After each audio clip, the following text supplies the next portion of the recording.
Okay guys, I'm going to show you really quickly how to assemble your puzzle cubes in Inventor. Now over here, when you go to the little open, little arrow next to it, we have 4 options for kinds of files we go over to Inventor. We've already used a part. This time we're going to use assembly. Okay, so I'm going to click on that. All right. Then I'm going to hit the place, and that's going to open up my files. You might have to search for it. And then it has my 5 parts that I created. Now you need to pick your first part wisely. This part needs to be the part that you're going to build around. So you actually need to have your map around you so you remember where each part goes and how they relate to the others. I'm going to start with this red one. And it's going to place it in there. It's going to see, hey, do you want to place any more? Nope, I just want the one.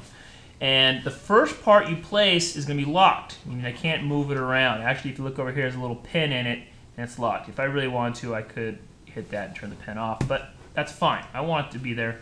I want everything else to build around it. And your second piece, I'm going to place again. I'm going to choose this green guy, place in here. Goes like anywhere. I can just place anywhere. Anyone want to place any more? No, so you just hit escape. Okay. And now I can move this guy all around. I can kind of see where I want it to fit. I really want it to fit right there somehow. And I'll place it here in a second. So I'm going to use these constraints here. Okay, so I'll hit the constraint. Now, in Inventor, it follows what's called the 6 degrees of freedom, meaning the y-axis right here goes up and down, that's 2 degrees. The x-axis goes right and left, that's 2 of the degrees. And front and back are the other 2 degrees, that's the 6 degrees of freedom. We have to constrain everything we do along these 3 axes, meaning we have to have at least 3 constraints in order to make sure something does not move around. And I'll show you what I mean by that in a second. So the 2 kinds of constraints from now I'm going to use are going to be the mate constraints, the mate and the flush. I'll show you what those 2 do, but these other ones, there's lots of other constraints, but for now we're just going to focus on these 2. So the mate constraint is kind of like glue. So I got the mate constraint selected, and I'm going to say something like, I'm going to glue this guy, this face right here, and I'm going to look at to this face right here. Okay? If I hit home again, now it's on there. If I hit apply and I go ahead and close this, but I can still move it around. I can still move it along 2 of these axes. It's only constrained to 1 axis so far. So I have to do more than just that. Okay? So I'm going to spin around and look at the back real quick. Okay? And I'm going to say constrain, and I'm going to do another mate constraint. And I'm going to mate that side to that side. Okay? I'll apply, I'll close it just to show you what's going on. Now I can only move it these 2 ways. It has 1 axis left. I can still move along. 2 of the 6 degrees of freedom are not yet constrained. I have to have a 3rd constraint.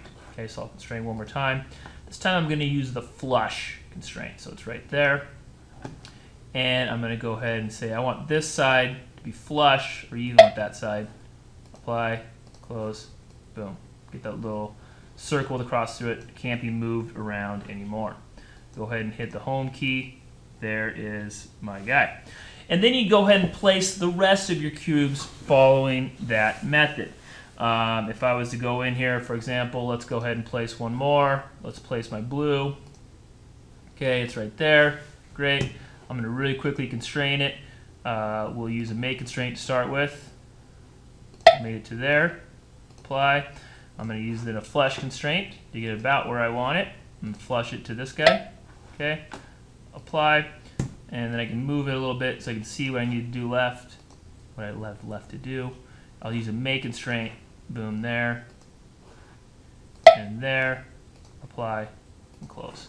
And then I could make you guys watch me put my other pieces in there, but you guys should be getting the gist of what I'm saying. All right, guys, enjoy.